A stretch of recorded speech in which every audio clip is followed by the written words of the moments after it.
Obrigada, pastora Lu. A paz do Senhor, meninas. Pode se sentar. Que bênção estar aqui com vocês nesse reinício do projeto de submissão para esse semestre.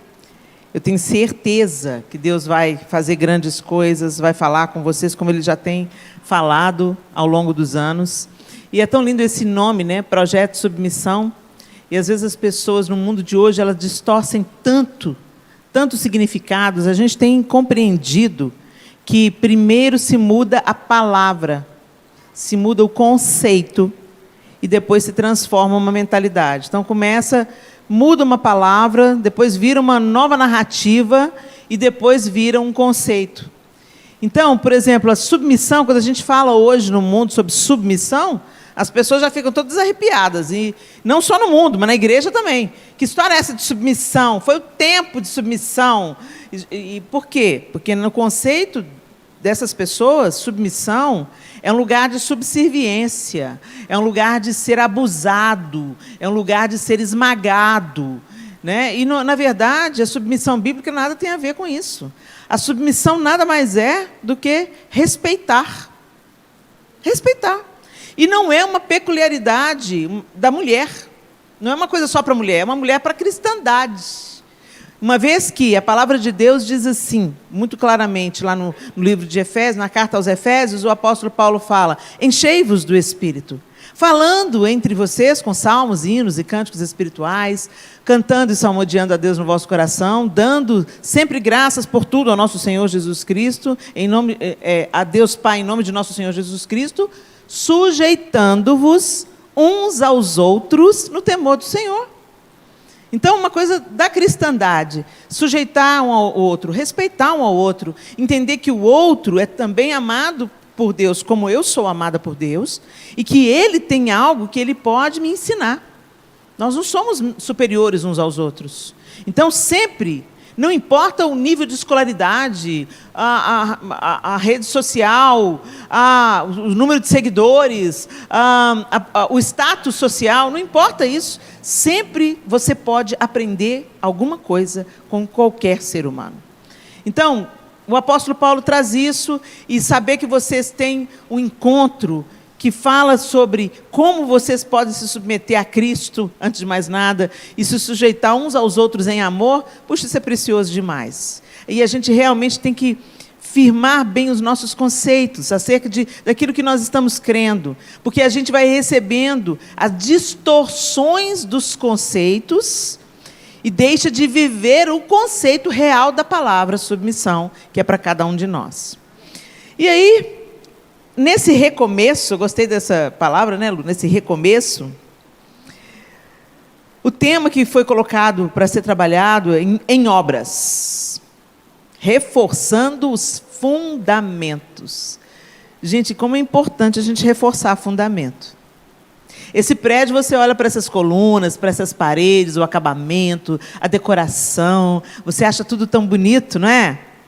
Mas se os fundamentos não estiverem firmes, toda beleza vai ruir. No primeiro abalo, ou vai ruindo à medida que os pequenos abalos acontecem. Então, o fundamento tem que estar forte. A parte mais importante de uma casa é o alicerce. Não é o telhado, não são as paredes, não é o papel de parede, não é a perfumaria. A parte mais importante da casa ninguém enxerga, é o fundamento. Então, tem tudo a ver com a vida cristã, porque a gente tem visto hoje, gente, tantos falsos conceitos entrando na vida cristã com uma roupagem legal, com um aspecto legal, mas que pode trincar os fundamentos, que nada tem a ver com o fundamento. Então, todo tempo a gente tem que revisitar o fundamento. Espera aí, isso aqui está na Bíblia? Isso aqui é correto? Isso está de acordo com o Espírito Santo, com a palavra de Cristo, com a Bíblia? É isso que é verdade? Essa crise, gente, não é atual. não é recente. A gente tem uma tendência de pensar que o nosso tempo é o pior tempo que a gente está vivendo, né? Em muitos aspectos é bem ruim o tempo que a gente está vivendo. Mas, gente, a maldade existe no mundo desde que o mundo é mundo. Tá? Desde que o mundo é mundo, desde a queda, o mundo entrou nesse processo de declive moral, e aí a gente vai vendo as coisas sendo bagunçadas. Coisa ruim sempre existiu, desde a queda. Mas a gente vê para as coisas que estão acontecendo hoje e fala assim, não é possível. Não, eu falo isso, eu estou falando para vocês, porque muitas vezes eu falo isso, eu não acreditei que eu fosse viver para ver uma coisa dessa acontecendo. Tem tanta coisa bizarra acontecendo e a gente pensa, não, é fake news, né? É brincadeira, né? Eles estão zoando, eles estão trolando a gente, mas não estão trolando, não é trollagem, é verdade. E você fica assim, meu Deus, quando você pensa que você já viu de tudo, aí eu lembro daquele meme, né? Tu vai ver coisa, meu filho, tu vai ver coisa. Pois é exatamente aí.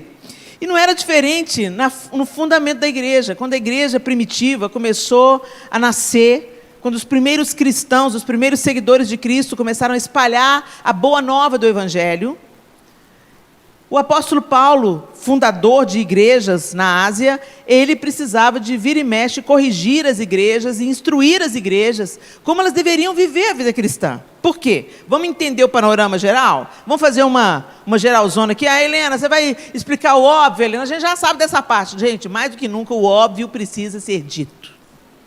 Mais do que nunca. O que parece que é óbvio, a gente está vendo que não é óbvio. Então, vamos retomar a história.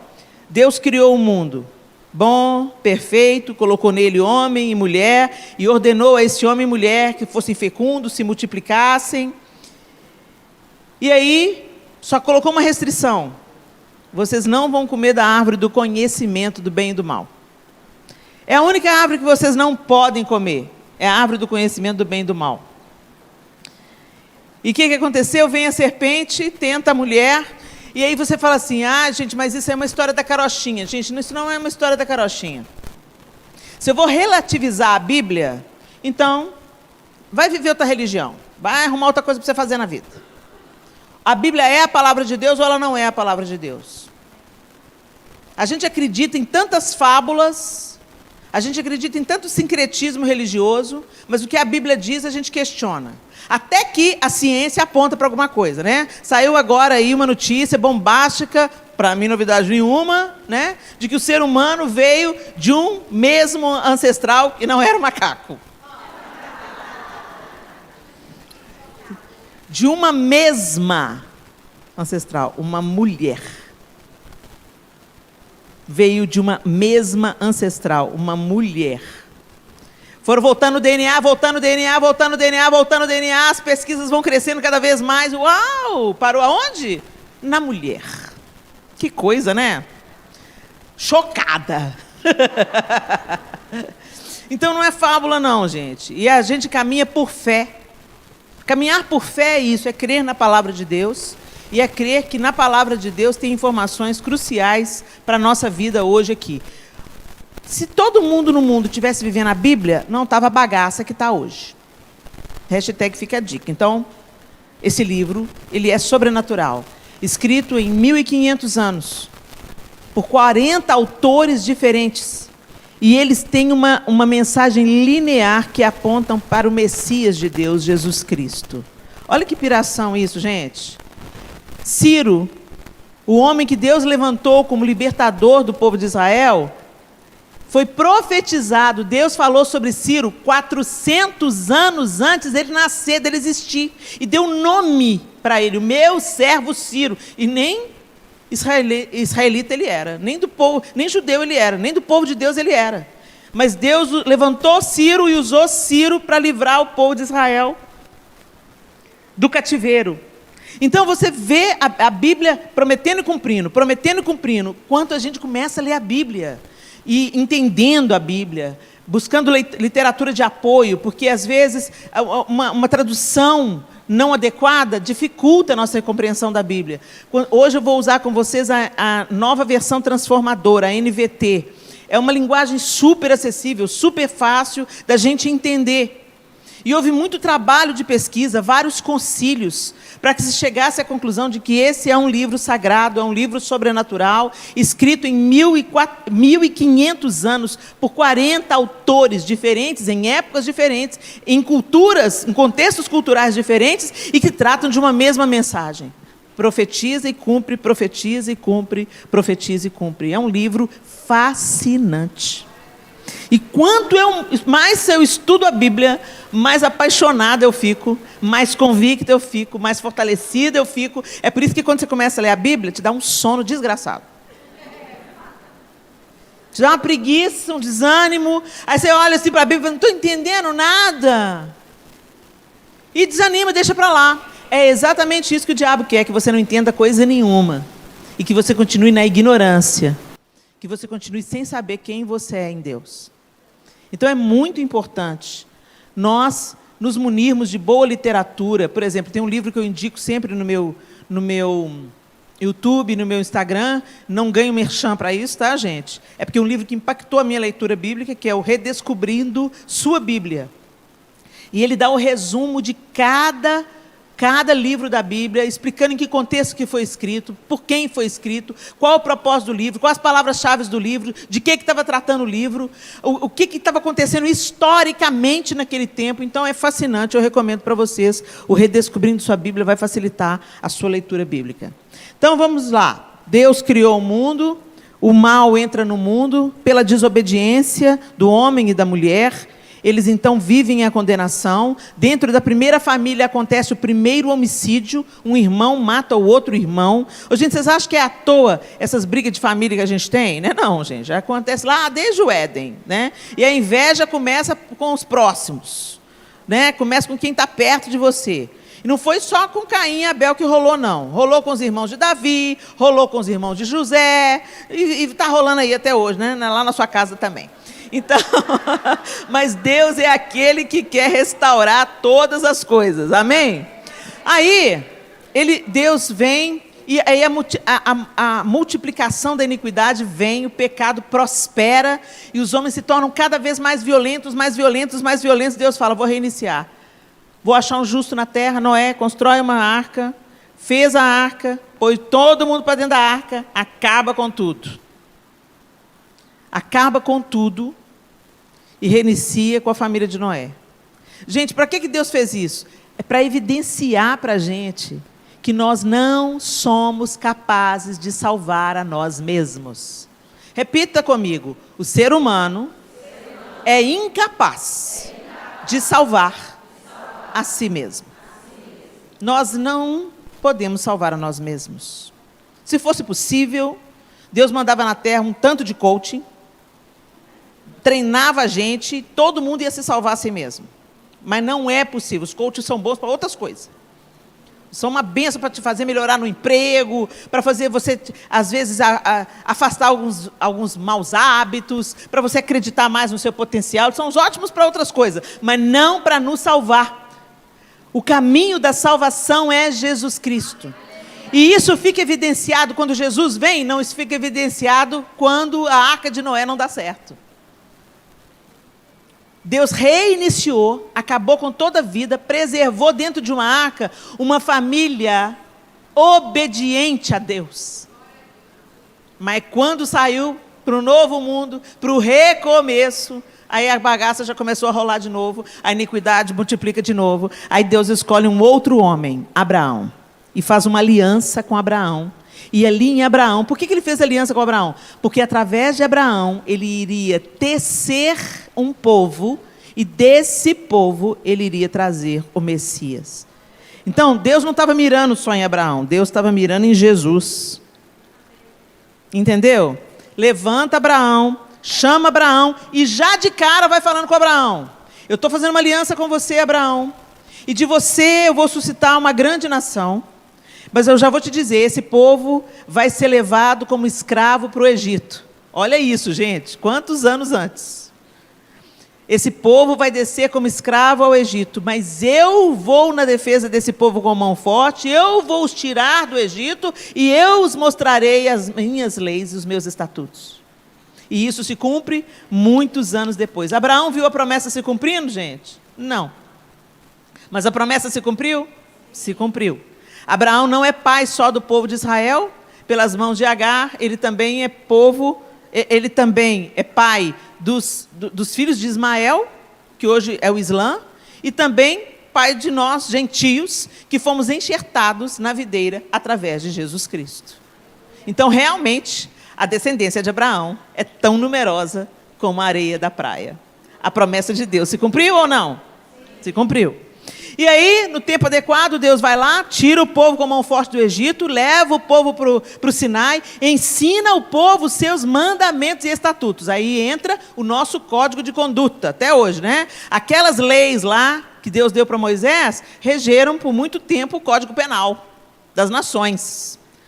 Os fundamentos dos direitos humanos são a Bíblia, você sabia disso?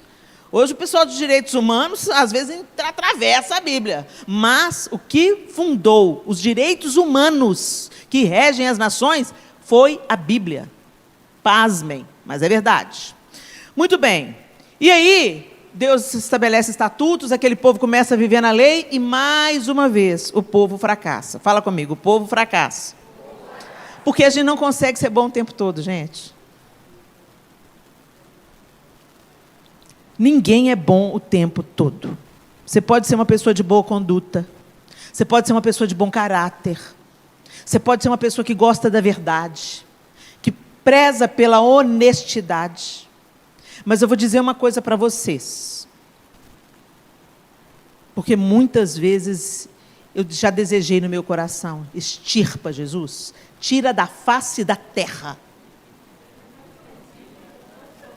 E isso mostra o meu coração. Você acha que Deus se agrada disso? Que a gente queira fazer justiça com as nossas próprias mãos? Para começar, já é orgulho, porque você se sente superior ou menos pecadora. A gente se sente melhor, e a gente não é. Aí é que pega, gente. Não é porque o nosso pecado é diferente do pecado do outro, que a gente é superior. A gente não é. Aí a gente se depara com o nosso real estado. Meu Deus, eu sou pecadora. Eu sou incapaz. E eu entendo a oração do apóstolo Paulo. O bem que eu quero não faço, mas o mal que eu não quero é esse que eu faço. Eu não quero pensar mal. Eu não quero desejar o mal. Mas quando eu vejo um inocente preso, parece que o mundo está de ponta cabeça. Mas isso serve para a gente enxergar nossa face oculta no espelho. Como a gente é mal, gente. Como a gente não é parecido com Jesus. A gente está sendo trabalhado na vingança. A gente quer vingança. Jesus, volta, mostra o seu poder. Volta aí, Jesus. Enquanto a gente estiver com esse coração, ele não volta não, gente. Vocês estão entendendo? Enquanto os nossos olhos, a nossa esperança e a nossa justiça, a nossa confiança, o nosso descanso não estiverem em Cristo. Socorro, Deus. Essa é a música. Socorro, Deus. Porque quando eu olho para a minha condição, quando eu olho para as tramas mentais que eu faço, Senhor, pega. Que não durma e não acorde. Não precisa de doer, não precisa de sofrer. Só promove para o inferno, né? Vocês entenderam? Eu estou expondo meu coração peludo para vocês. Estou expondo meu coração feio. Porque não tem do que a gente se gabar, gente. Isso não é cristão. Isso não se parece com o nosso mestre. E aí a gente vê a evidência de que nós não podemos salvar a nós mesmos. E eu não posso salvar vocês. Por isso que eu vim aqui confessar o meu pecado.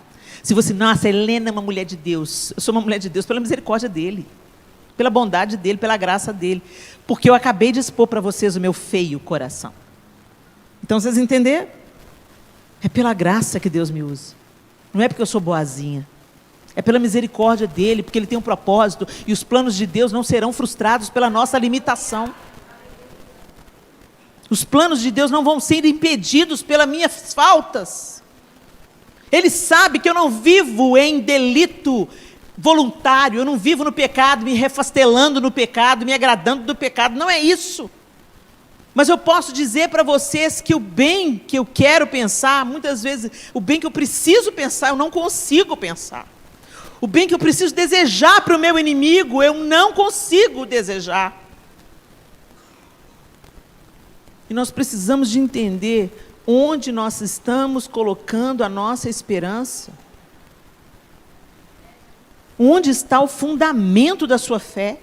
Porque se você está colocando a sua esperança no seu líder, no seu pastor, no cantor gospel, no grande homem de Deus, no papa, no padre, você vai naufragar.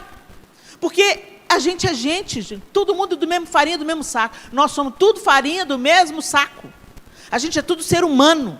Embora a gente tenha que ouvir os nossos líderes, acatar os nossos líderes, respeitar aos nossos líderes, a gente tem que entender que eles não são Deus. Respeito, acatar o conselho, aprender mas a adoração, dependência, é de Deus. E é isso que o apóstolo Paulo ensina nas suas cartas.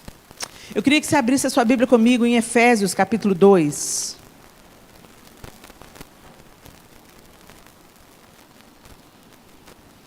E no capítulo 2 de Efésios, o apóstolo Paulo, ele falando à igreja em Éfeso, ele dá essa carta tão coincidente com o nosso tempo, com os nossos dias. Eu queria ler com vocês. Efésios 2, a partir do versículo 1, diz assim. Eu vou usar a NVT. Então, se estiver difícil você concatenar o que está na sua tradução e a minha, para e presta atenção na que eu estou lendo, tá bom? Vocês estavam mortos por causa de sua desobediência e de seus muitos pecados, nos quais costumavam viver, como o resto do mundo, obedecendo ao comandante dos poderes do mundo invisível. Pausa aqui. Você lembra quando você não ia em igreja nenhuma, não lia a Bíblia, estava vivendo a sua vida? Você cantava umas músicas, fazia umas coisas, escutava umas conversas, usava umas roupas, e para você estava tudo jóia, tudo normal. Aí hoje, quando você escuta as músicas que você escutava, vê as fotos das roupas que você vestia, lembra das conversas que você tinha, reassiste um filme que você amava naquele tempo, que você agora via, você fala, meu Deus do céu, eu não acredito que eu via isso, não acredito que eu vestia isso, meu Deus, como é que eu não via? Quem já teve essa experiência aqui? Deixa eu ver. Então você vai entender plenamente o que eu estou falando. Literalmente é isso. Você estava morto no seu delito e no seu pecado. Morto não vê. Morto não sabe. Vocês estavam mortos por causa da sua desobediência e dos seus muitos pecados. Então você não sabia. Então hoje quando você vê uma pessoa, às vezes você vê uma menina com uma roupa muito sensual, com apelo, com palavrão na boca, com gestos obscenos, e vai para a cama com um, vai para a cama com outro. Não é possível que ela não vê que ela está se destruindo. Não vê mesmo. Ela não vê. Porque morto não vê. Então a gente tem que ter essa compreensão que o apóstolo Paulo já... Vocês estavam mortos por causa da sua desobediência e de seus muitos pecados, nos quais costumavam viver. Estava tudo normal, era o seu modo de vida. Como o resto do mundo, obedecendo ao comandante dos poderes do mundo invisível. Quem é o comandante dos poderes do mundo invisível? Vocês sabem, Satanás.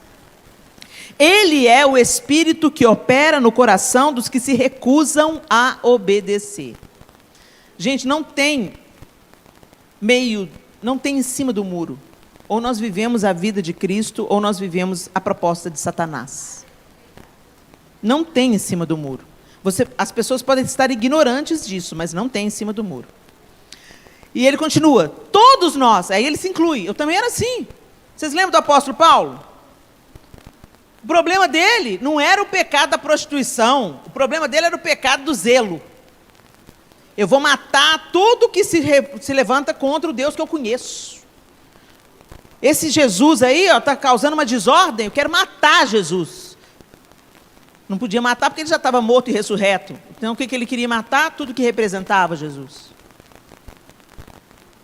Jesus foi lá e alcançou o apóstolo Paulo. Não é à toa, não é uma coincidência que Paulo tem escamas nos olhos, pela visão que ele teve, a luz o cegou, e depois as escamas, quando Ananias vem orar por ele, as escamas dos olhos de Paulo caem.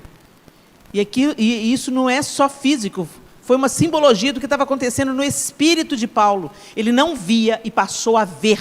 E uma vez que ele passou a ver, ele mudou radicalmente de direção e de modo de viver. Por isso ele se inclui aqui. Todos nós vivíamos desse modo, seguindo os desejos ardentes e as inclinações de nossa natureza humana. Éramos, por natureza, merecedores da ira, como os demais. Todos nós éramos merecedores da ira de Deus. Verso 4. Mas Deus é tão rico em misericórdia e nos amou tanto que, embora estivéssemos mortos por causa de nossos pecados, Ele nos deu vida juntamente com Cristo. É pela graça que vocês são salvos. Vou repetir. É pela graça que vocês são salvos.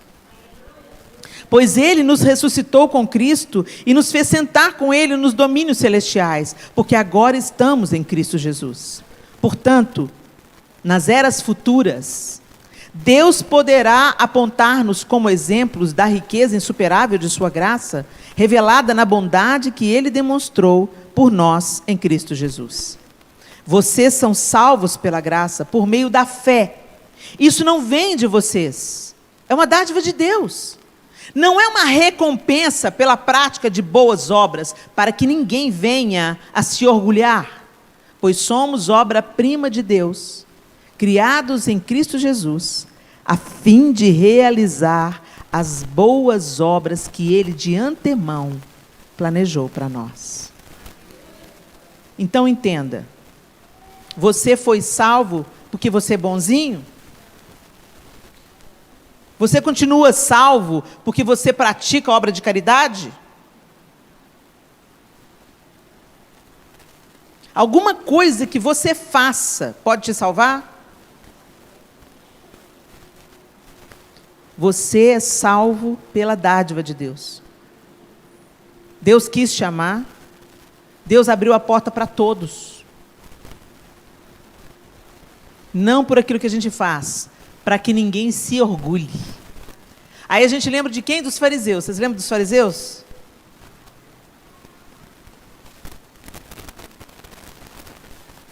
Tinha um cumpridor da lei orando, e ele falava: Deus, muito obrigado porque eu não sou como esses. Eu dou o dízimo, eu jejuo e eu oro. Enquanto isso, o pecador estava lá na mesma oração: oh Deus, ser propício a mim, pecador, porque eu não tenho dignidade para nada. E Jesus pergunta para os seus discípulos: quem que vocês acham que foi justificado? O cara que já achava que era bom? Ou aquele que tinha consciência dos seus muitos pecados e estava suplicando pela misericórdia de Deus? O que ocorre? Quando a gente vem para a igreja, a gente tem uma experiência com Cristo, vem para a igreja, não sei como é que foi a sua. Aí Deus transforma a sua vida. Você não veste mais daquele jeito, você não conversa mais aquelas coisas, você não sente mais vontade de fazer certas coisas que você fazia. Você se lembra de como você era e fala assim: uau, não sou mais aquela pessoa, eu nasci de novo, minha vida mudou. Glória a Deus, mas ao invés de nós darmos glória a Deus realmente por isso, a gente começa a se gabar disso. E a gente começa a achar que a gente é melhor do que os outros, ou mais limpinho do que os outros, porque a gente é evangélico. Deixa eu te falar, você não é melhor do que ninguém porque você é evangélico. Você deveria ser mais misericordioso, mais consciente da sua limitação. Porque você conhece a palavra de Deus. E quanto mais a gente conhece Jesus, mais a gente fica: Jesus, como é que o Senhor pode me amar, Jesus? Sou carne de pescoço, Jesus. E o Senhor continua me amando. Que amor é esse? E nessa troca, nessa paixão, a gente quer viver as boas obras. Não porque elas vão nos justificar, mas porque não tem outro jeito de viver. Eu fui alcançada pela misericórdia de Deus, então eu quero ser misericordiosa também. Eu fui alcançada pelo amor de Deus, então eu quero amar o meu próximo também. Essa deveria ser a nossa motivação, porque Deus me amou, eu também quero amar o meu próximo. Porque Deus me perdoa todos os dias, eu também quero perdoar o meu próximo. Porque Deus tem paciência comigo, eu também quero ter paciência com o meu próximo. Vocês estão entendendo, gente? É uma resposta natural de quem ama. Eu não fico fazendo as coisas boas para o João, porque eu quero que ele me ame mais. Eu quero fazer as coisas boas para o João, porque eu quero que ele saiba o quanto eu o amo. Mas eu não espero que ele me ame mais por isso. Eu estou segura no amor dele. Eu não estou barganhando o amor dele. Ah, vamos lá. Se eu namorar com o João 3 vezes por semana, ele vai me amar mais. Não inflaciona, não. Se eu der ele 5 beijos de língua por dia, ele vai me amar mais. Não, gente. A gente não pensa assim, não é essa a contabilidade do amor. O amor é, eu faço porque eu amo. Eu não estou esperando nada em troca. Eu quero me derramar, eu me entrego, eu me rendo, eu me dou, eu me empolgo. Eu estou apaixonada. Mas a gente não leva essa matemática para o relacionamento com Deus. A gente começa a fazer barganha com Deus. Ó, Deus, só tá, ó, aqui, ó, tá dando meu dízimo, hein, ó. Minha oferta está em dia, ó. Como é que eu sou generosa, ó. Só tem que me abençoar, hein, Jesus? Você tem que me abençoar. Gente, Deus não nos deve nada. Deus já nos deu tudo. Quando Ele deu Jesus, Ele deu tudo. A obra foi completa. Mas a gente tem uma relação com Deus utilitarista. A gente faz tudo direitinho para Deus segurar a nossa onda. Não é essa a motivação certa, gente. Por isso o apóstolo Paulo está deixando bem claro aqui. Tem nada que vocês possam fazer para ser salvos. Vocês são salvos pela graça, mediante a fé. O que a gente tem que fazer? Acreditar. Repete comigo, acreditar. Acreditar que Deus existe. Fala comigo, acreditar que Deus existe. Que Ele enviou o seu único filho para me reconectar com Ele. Para que eu viva uma nova vida. Eu não tinha condição, gente, não preciso repetir, só me escutar. Eu não tinha condição de me reconectar com Deus sozinha. Pelo meu esforço, pela minha justiça. Porque a gente acerta um pouquinho, daqui a pouco, uma escorregada. Aí a gente vai certinho o dia inteiro. Chega no final, você deseja que o outro caia. Você vai bonitinho com a sua vida assim, de repente, alguém te fala uma coisa atravessada, dá vontade de tacar a mão na cara do outro. Nossa natureza. Agora, à medida que a gente vai andando com Ele, Ele vai nos transformando. Ele vai nos transformando. Quando você era adolescente, você andava com uma amiga. Quem? Quantos? Tinha normalmente é bando, né? Normalmente é um bando. Mas tem uma que você se identificava mais. Uma ou duas. Aí vocês andavam coladas. Daqui a pouco, uma começava a falar igual a outra. A mãe fala, o que é isso, menino? Você já estava reproduzindo as falas da sua melhor amiga. Vocês pegam as mesmas gírias, vocês riem das mesmas coisas. Daqui a pouco vocês estão vestindo as mesmas roupas. Uma empresta roupa para a outra, que é a trocação de roupa. Que roupa é essa? É da fulana. E a gente, de repente, você olha para as meninas adolescentes, estão tudo andando do mesmo jeito. É mais ou menos isso que Deus quer ter com a gente. Anda com Jesus, que você vai ficar parecida com Ele. Cola nele, que você vai falar igual Ele, vai pensar igual Ele, vai sentir igual Ele. Cola nele. E o apóstolo Paulo deixa isso muito claro aqui. Aí ele fala assim, espera aí, verso 11. Não esqueçam que vocês, gentios, quem é gentio? É quem não era judeu. Quem não nasceu judeu. Quem não nasceu no povo de Deus. Não esqueçam que vocês, gentios, como a igreja que se reunia em Éfeso e como essa igreja aqui hoje. Tem alguém aqui com ascendência judia? Deixa eu ver. Tem alguém aqui que é judeu? Uma. Mais alguém? Não. Então, gentios é quem não nasceu judeu. Certo? Beleza. Não esqueça que vocês, gentios, eram chamados de incircuncidados pelos judeus, que se orgulhavam da circuncisão, embora ela fosse apenas um ritual exterior e humano. Naquele tempo, vocês viviam afastados de Cristo, não tinham os privilégios do povo de Israel e não conheciam as promessas da aliança. Viviam num mundo sem Deus e sem esperança. Era esse o estado dos gentios, gente. Agora, presta atenção, agora, porém, estão em Cristo Jesus. Antigamente estavam distantes de Deus, mas agora foram trazidos para perto dele por meio do sangue de Cristo. Porque Cristo é nossa paz. Ele uniu judeus e gentios em um só povo ao derrubar o muro de inimizade que nos separava. Ele acabou com o sistema da lei, com seus mandamentos e ordenanças, promovendo a paz ao criar para si, desses dois grupos, uma nova humanidade. Assim, ele os reconciliou com Deus em um só corpo, por meio de sua morte na cruz, eliminando a inimizade que havia entre eles. Ele trouxe essas boas novas de paz, tanto a vocês que estavam distantes dele, como aos que estavam perto, aos judeus. Agora, por causa do que Cristo fez, todos temos acesso ao Pai pelo mesmo Espírito. Gente, isso parece tão óbvio quando a gente lê. Quando a gente lê, todo mundo entendeu o texto? Todo mundo entendeu o que Paulo está falando? A linguagem está bem fácil, não está de entender? Mas na prática a gente não entende isso. A boa nova do Evangelho não é sobre frequentar uma comunidade de fé. A boa nova do Evangelho é que eu estava condenada à morte. Eu estava separada de Deus irremediavelmente. Eu não tinha condições com a minha bondade de me aproximar de Deus. Ele manda o caminho, a verdade e a vida. Por isso que Jesus fala, eu sou o caminho, a verdade. Gente, deixa a criança, olha para cá. Deixa a criança, olha para cá. Eu sou o caminho, a verdade e a vida. Ninguém vai ao Pai a não ser por mim. Quem falou isso? Jesus não falou, eu sou um caminho. Eu sou uma verdade. Eu sou uma opção. Ele falou, eu sou o. Artigo definido. Eu sou o caminho. Eu sou a verdade, eu sou a vida. A culpa que era de vocês, eu tomo para mim. E eu vou ser castigado pela culpa de vocês. Mas eu vou ressuscitar para que vocês também ressuscitem e voltem a viver em comunhão com Deus. É isso. A boa nova é essa. Eu estava condenada à morte e eu recebi a carta de liberdade. Eu recebi a carta de perdão do governador. Eu não merecia nada. Eu era pecadora, pecadora, pecadora e pecadora.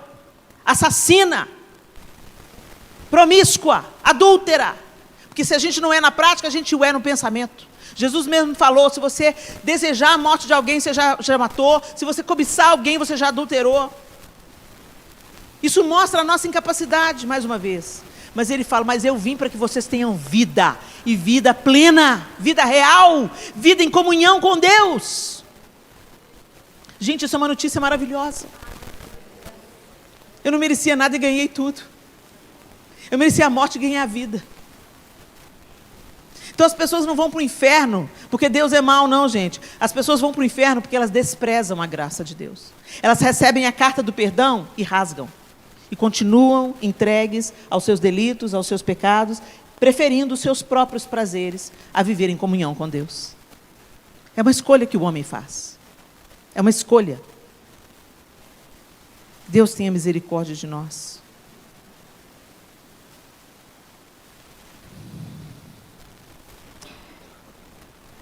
No verso 19. No 18, então, ele fala, agora, por causa do que Cristo fez, nós temos acesso ao Pai, pelo mesmo Espírito. O mesmo Espírito que ressuscitou Jesus dos mortos, habita em você. Tem o poder de te regenerar, tem o poder de te santificar, tem o poder de te conduzir pela misericórdia e pelo trabalho constante em você, a comunhão com Deus e ao lar celestial. A obra toda foi Jesus que fez. Nós só recebemos e nos deixamos ser conduzidos pelo Espírito.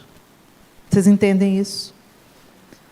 E ele fala no verso 19: portanto, vocês já não são estranhos e forasteiros, mas concidadãos do povo santo e membros da família de Deus. Juntos somos sua casa. Nós somos sua casa. Não é a parede que é a igreja. Não é o piso que é a igreja. Não é o teto que é a igreja. Nós somos a igreja. Nós somos as pedras vivas. Edificados sobre os alicerces dos apóstolos e dos profetas. E a pedra angular é o próprio Cristo Jesus. Ele que dá forma a tudo. Nele tudo começa. Não há outro fundamento, só Cristo. Nele somos firmemente unidos, constituindo um templo santo para o Senhor. Por meio dele, vocês também estão sendo edificados como parte dessa habitação, onde Deus vive por seu Espírito. Presta atenção. Deus não habita em templos feitos por mãos de homens. Deus habita os homens. O Espírito Santo de Deus mora em você. E para que ele mora em você? Você pensa que você discerniu Cristo com seu intelecto. Você não discerniu Cristo com seu intelecto. O Espírito Santo te apresentou Jesus. Você foi convencido pelo Espírito da existência de Jesus, do poder de Jesus, da misericórdia de Jesus, da dádiva de Deus em Cristo Jesus. Então, de que a gente tem que se gabar? De nada. Nós não temos nada de que nos gabar. O apóstolo Paulo fala na carta aos Filipenses: se eu tenho que me gloriar em alguma coisa, que eu me glorie em Cristo. Ele é o motivo, ele é a pedra angular. E depois de ter feito tudo, de ter cumprido o sacrifício, e de ter nos apresentado diante de Deus agora, para vivermos diante dele, ele envia o Espírito Santo e ele fala: enquanto eu vou, eu mando para vocês o Consolador, e ele vos ensinará todas as coisas. Então o Espírito Santo está em você para te selar para a salvação no dia final e para te aperfeiçoar, para formar Cristo em você. É isso que o apóstolo Paulo fala na carta aos Gálatas: eu estou gemendo até que o Espírito forge Jesus em vocês. Será que Jesus está sendo formado em nós, minhas lindas? Que é isso que é ser cristão? Cristo vivendo em nós. Por causa da história que a gente não faz nada para ser salvo, tem um tanto de crente negligenciando o próximo. Gente, nós não fomos salvos pelas obras, mas fomos salvos para as boas obras. Uma evidência de que Jesus entrou é que quando o outro está sofrendo, a gente se envolve. Uma evidência de que Jesus tem nos aperfeiçoado é que eu não vou ficar deitado eternamente em berço esplêndido enquanto a minha vizinha está apanhando do marido. Uma evidência de que Jesus entrou na minha vida é que o meu coração fica mais maleável, mais empático, mais misericordioso. Eu procuro entender o outro, eu procuro aceitar o outro, mesmo ele tendo as dificuldades dele. Porque eu fui aceita, imunda. Eu fui aceita, quando eu fui aceita por Jesus, eu não estava limpa não, gente, eu estava imunda. Mas a gente tem o maior preconceito, né? Nossa, Jesus, nossa, misericórdia, olha aquele fulano ali, marca com salvação, que hipocrisia. Marca com a salvação, não, vai lá ser o meu corpo, vai lá ser o meu abraço, vai lá ser a minha misericórdia, vai lá ouvir aquele que está desesperado, vai lá cuidar daquele que não está dando conta de se cuidar, vai pelo menos aprender a ouvir. Não tenta convencer ninguém, gente, a gente não convence ninguém. Essa obra do Espírito Santo, nosso papel não é tentar convencer as pessoas, nosso papel é contar as boas notícias. Você sabia? Você não merecia nada, mas Jesus fez tudo por você. Você sabia que você estava morto e condenado e agora você pode estar livre?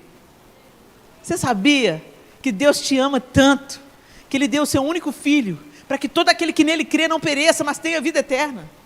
E você sabia que essa vida abundante, ela não é só para a eternidade, ela já começa aqui, agora, de um jeito novo de viver, um novo e vivo caminho. É empolgante, é fascinante, é maravilhoso. A vida toma propósito, porque a gente não vive mais para o próprio umbigo.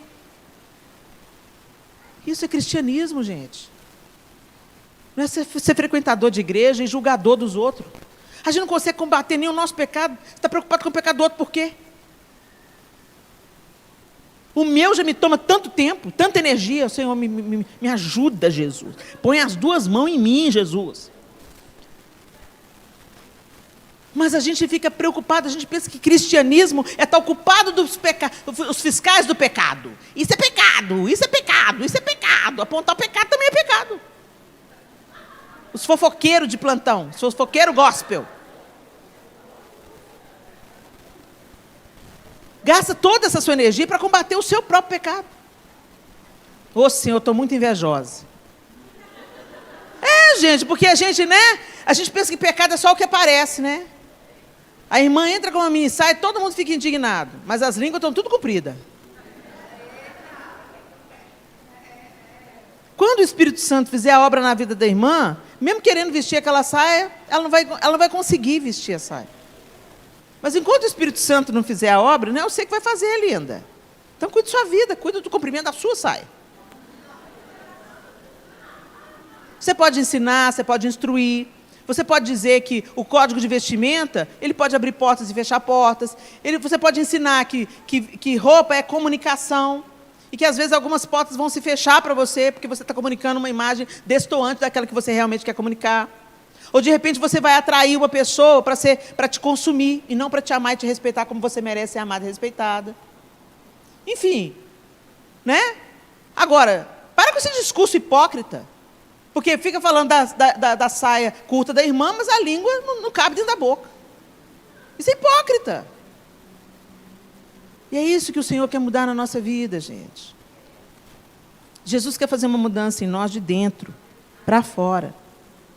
Ele quer nos ensinar a amar o próximo como nós fomos amados por Ele. E foi esse o padrão. Jesus elevou muito o padrão, gente. Ele falou, como eu vos amei, que vos ameis uns aos outros. Ele não me amou quando eu tinha condição de ser amado. Ele me amou na minha rebelião, na minha obstinação, na minha dor. Ele me amou no meu senso de rejeição. Ele me amou invejosa, insatisfeita, maldizente. E foi o amor dele que me tirou desse estado, que me lavou, que me santificou. E a obra não acabou ainda, porque eu estou nessa terra, eu estou nessa vida, eu estou nessa carne, eu estou nessa matéria. E essa matéria é decadente. Por isso que nós vamos ganhar um corpo glorificado. Mas todos os dias a carne milita contra o espírito e o espírito contra a carne. Então a gente tem que dar comida para o nosso espírito. Vocês entendem? Por isso que a gente tem que estudar as escrituras sagradas. A gente tem que ter tempo de oração. Não para cumprir o tique religioso, sabe? Eu fiz meu momento de oração, ó. Como é que eu estou boa? Eu leio a Bíblia 3 vezes por ano. Guarda a sua vaidade para você mesma.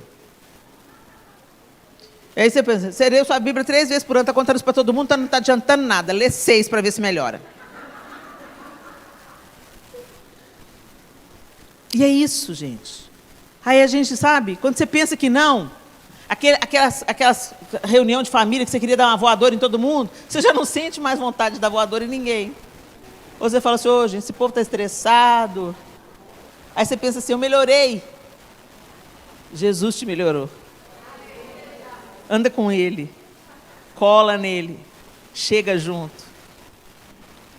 Então eu queria que você revisitasse esses fundamentos. Vocês vão falar sobre isso o semestre todo, né, Lu? Vocês vão falar sobre isso o semestre todo, então tem muitas coisas aí para vocês destrincharem. Mas eu queria que começasse pelo começo.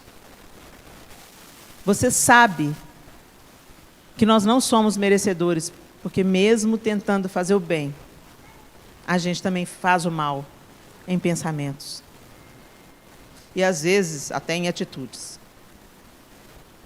Mesmo nos esforçando, tem uma situação ou outra que a gente esbarra nela e que mostra que nós não somos capazes de salvar a nós mesmos. Por isso Deus enviou o seu Filho, Jesus Cristo, que morreu a nossa morte, foi moído pelas nossas transgressões. E é por isso que somos aceitos por Deus. Eu tenho uma boa notícia para te dar. Você é aceita por Deus. Ele te ama. Do jeito que você está agora. Ele te ama exatamente como você está.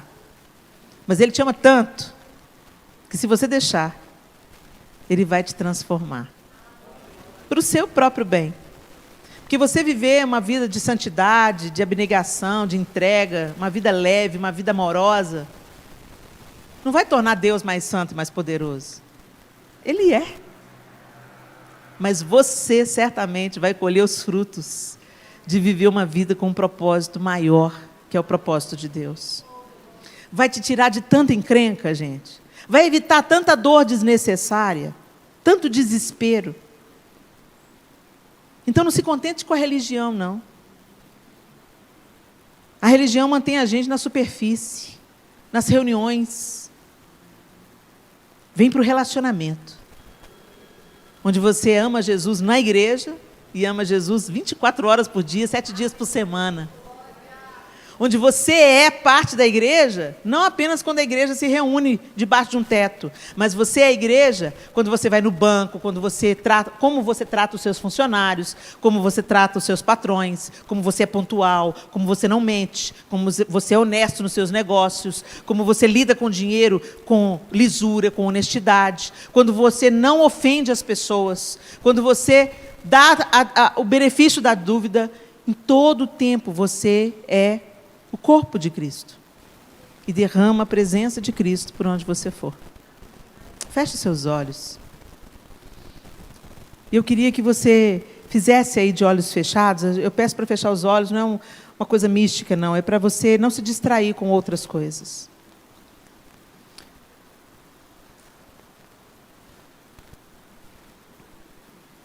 Como você tem levado a sua vida cristã? Falar que é cristão, qualquer pessoa pode falar. Andar com uma cruz no pescoço, qualquer pessoa pode andar. Uma camiseta escrito Jesus salva, qualquer pessoa pode fazer isso.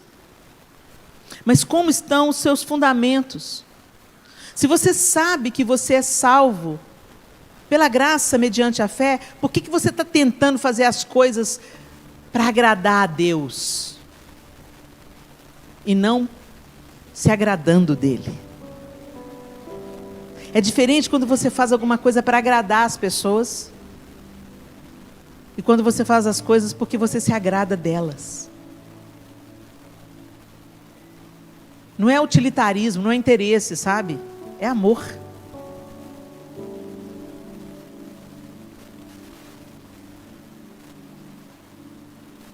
Às vezes a gente entra e sai na igreja, entra e sai na igreja, entra e sai, durante anos, e continuamos mesquinhos, egoístas, rancorosos. Eu confessei para vocês aqui hoje o meu pecado, de ira, de justiça própria. E tem tanto ainda para eu caminhar, gente. Mas quando eu olho para trás, é muito bom saber que eu não sou mais aquela mulher. Que o Senhor tem me transformado dia após dia, de fé em fé, de glória em glória. Que a vereda do justo é como a luz da aurora, ela brilha mais e mais, até ser dia perfeito. Cada dia um pouquinho mais. É isso que o Senhor quer fazer em nós. A gente fala que acredita em Deus com as nossas canções, mas a gente não lê a Bíblia. A gente canta, é que a sarça pegou fogo e não se consumiu. Eu não aguento mais essa música, gente, desculpa. Porque fala, atraídos pela sua presença, não me vejo sem a sua presença. Mentira. Muitos de nós passam a semana inteira sem dirigir a palavra ao Senhor. E fala que não se vê sem a presença dEle. Fala que está atraído por Ele. A gente maratona Netflix, mas não abre a Bíblia uma vez por semana. E fala que está atraído pela presença dEle. Tem misericórdia de nós, Senhor. Eu não vim aqui para trazer acusação sobre ninguém aqui. Eu vim só para te ajudar a fazer uma autoavaliação. A gente precisa, gente, de recalcular a rota. Que às vezes o GPS da vida manda a gente para um caminho completamente torto e a gente vai sem nem perceber. Checa a rota de novo. Checa o GPS de novo. Para onde você está indo, minha linda? Será que é para o céu mesmo? Vivendo uma vida egoísta? Autocentrada? Sem comunhão com o Espírito Santo? Sem comunhão com Deus?